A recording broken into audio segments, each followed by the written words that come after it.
Según Lacan, la genuina función del padre consiste en la articulación del deseo con la ley, dos significantes que, enlazados en una lógica de continuidad moebiana por la noción de culpa, en tanto que proceso mental de larga duración, según los historiadores de las mentalidades, constituyen una condensación singular de las relaciones múltiples y complejas entre el discurso del psicoanálisis y el de la filosofía del derecho. Lo singular en el psicoanálisis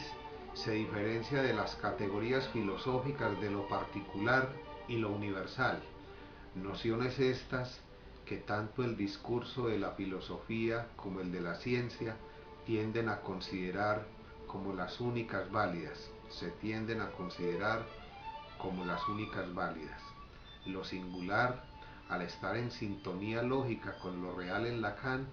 tiende a quedar por fuera de las consideraciones de esos dos discursos, razón por la que probablemente la explicación del fenómeno criminal desde la perspectiva de la culpabilidad en Freud no haya sido considerada seria, como si lo serio o lo sensato en una investigación fuera centrarse en tales categorías aceptadas por todos y no en los aspectos de la singularidad de cada sujeto. Ahora, el nombre de lo singular en la lógica del psicoanalista francés es el Santom, asunto del que nos ocupamos en el capítulo alusivo a Santo Tomás, ya en la elaboración. He aquí una buena razón para repensar la génesis de lo simbólico, de la ley, el derecho y de todo nuestro aparato jurídico penal, propósito que también se articula, entre otras posturas teóricas de muchos autores, con la racionalidad Foucaultiana, expuesta en sus 5 conferencias en la Pontificia Universidad Católica de Río de Janeiro, entre el 21 y el 25 de mayo de 1973, bajo el título La verdad y las formas jurídicas, una oposición entre dos sectores de la realidad simbólica que, en términos de Ricoeur, continúa dando que pensar dada la dialéctica implícita entre el poder, la ciencia y la dinámica social. Así que, como dice Carmen García de la Asa, caminar con Freud hacia las fuentes de esos sentimientos de culpabilidad y asistir con él al origen de la religión, la moral, el derecho, el pacto social, nos supone una aventura apasionante y una necesidad de equilibrio emocional e integración personal. Problemas todos ellos ante los cuales Ricoeur nunca fue indiferente, pues como lo dice Jean-Louis Schechel, sociólogo de la religión, quienes lo conocieron y siguieron en el proceso de su obra y de su vida hasta el fin, saben hasta qué punto fue siempre reactivo, nunca indiferente, capaz de reaccionar tanto sobre la actualidad del pensamiento como sobre la de la vida pública. Digamos, apoyados en las palabras del escritor antioqueño Pablo Montoya, que el presente trabajo se caracteriza, a la manera del romanticismo, por un estilo fragmentario, similar a la fragmentación del sujeto en la lógica del capitalismo, el cual podría espantar o molestar al lector pasivo. Sin embargo, se podría decir que el estilo fragmentario es más bien de la modernidad. Es fragmentaria la manera de mirar moderna, porque la realidad es esencia ilimitada y el conocimiento no tiene límites. Estilo inconcluso que requiere trabajo creativo, audacia y, sobre todo, interpretación por parte del lector. Asuntos que el autor mencionaba en el contexto del lanzamiento de su tercera novela titulada Los Derrotados, obra en la que se refiere simultáneamente al mejor estilo literario, al fenómeno de la violencia y la guerra en Colombia y a la primer derrota de la intelectualidad y del espíritu científico al narrar la vida del sabio Francisco José de Caldas y sus inquietudes naturalistas e independentistas, pensador con quien se siente profundamente identificado el que aquí escribe, dadas las vicisitudes académicas y los avatares jurídicos experimentados en el curso de la presente elaboración. El talante del presente trabajo es como el de la novela de Pablo Montoya, la cual sorprende al lector por los cortes imprevistos en la narración, en momentos en los que se esperaba una aclaración o quizá una mayor profundización. Según Jean-Louis Chechegel, en la presentación del libro de Riquer, titulado Escritos y conferencias alrededor del psicoanálisis, lo más espinoso, o en todo caso, lo más controvertido en el itinerario filosófico de Paul Ricoeur, su reflexión sobre el psicoanálisis. En este mismo texto, Ricoeur dice: una primera cosa impresiona a todo lector de los primeros escritos de Freud, y es el carácter fulgurante del descubrimiento del Edipo, captado de un solo golpe y en bloque, como drama individual y como destino colectivo de la humanidad, como hecho psicológico y como fuente de la moralidad, como origen de la neurosis y como origen de la cultura.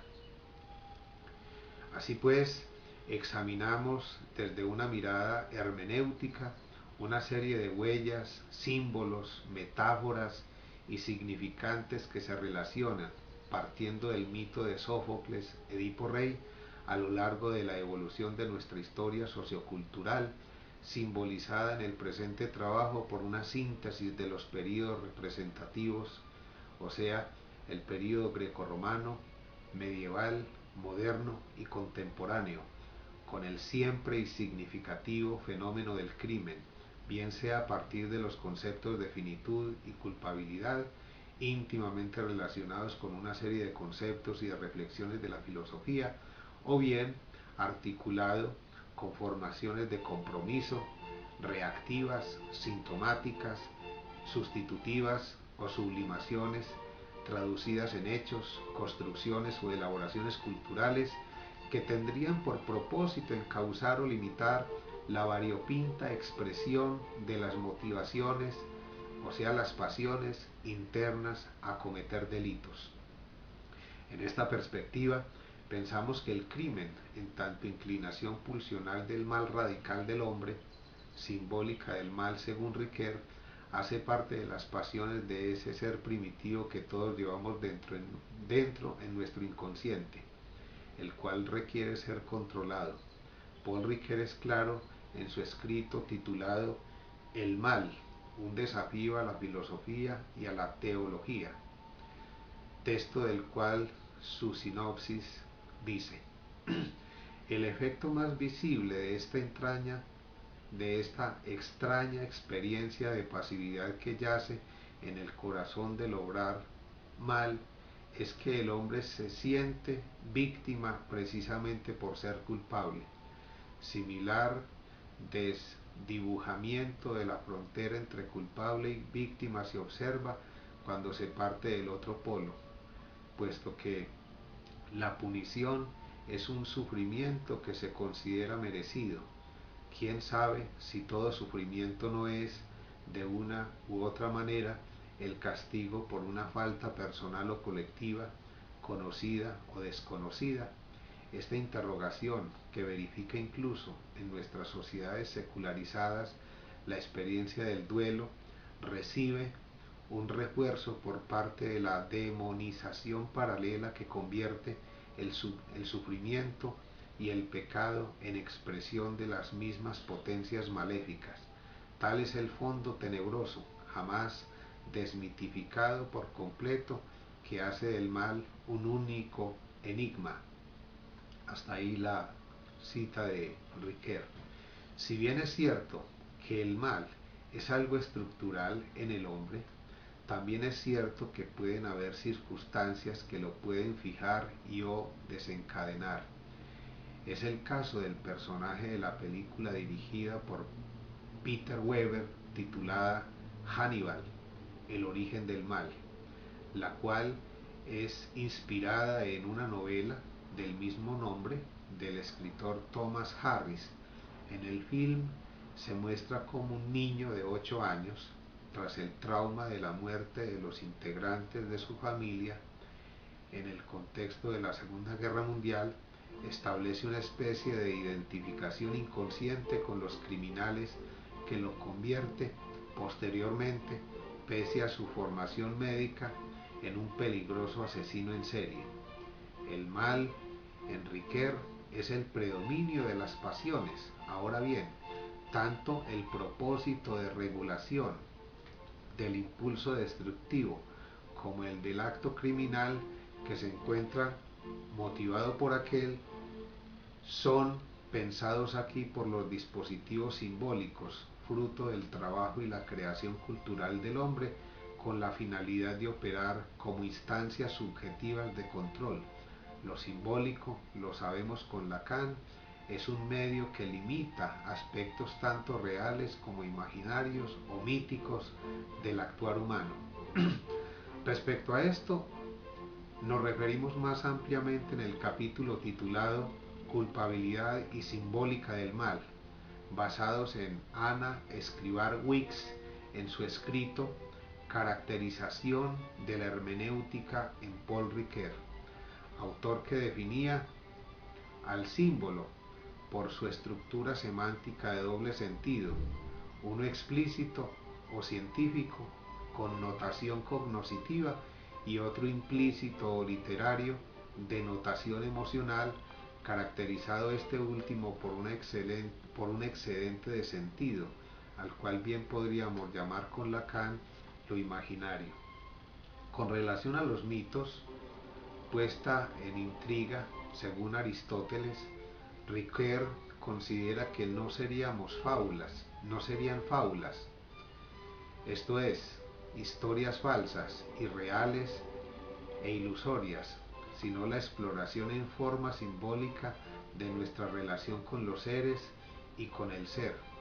El filósofo francés parte de la relación entre los mitos griegos, como el de Edipo Rey, y hebraicos, como el de Adán. En esta lógica, el mito, como vehículo de la verdad, es un juego del lenguaje, como el discurso científico, y se puede elevar al rango de las formaciones inconscientes de Freud, o como función reveladora de la metáfora. Es una simbólica que apunta en la dirección arqueológica. En cierto sentido, los símbolos son modos irreemplazables de decir lo indecible. En hermenéutica de los símbolos y reflexión, homenaje a Paul Ricoeur en una referencia a la verdad en Ricoeur. En la presente investigación nos ocupamos pues de responder la pregunta desde una hermenéutica del diálogo de Paul Ricoeur con Freud, cómo se relacionan los conceptos de culpabilidad y crimen en momentos cruciales de la evolución cultural. La categoría de diálogo que aquí empleamos entre Ricoeur y Freud, si bien se asemeja al procedimiento dialéctico o demostración lógica de Sócrates, con el propósito de indagar nuevas ideas o conceptos subyacentes en la información con un interlocutor real,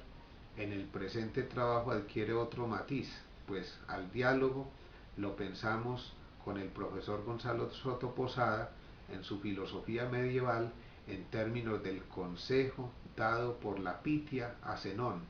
el estoico, para hacerse sabio, copular con los muertos, es decir, rumiando, masticando y dirigiendo las ideas de los pensadores en sus textos para interpretarlas mejor en una especie de necrofilia hermenéutica.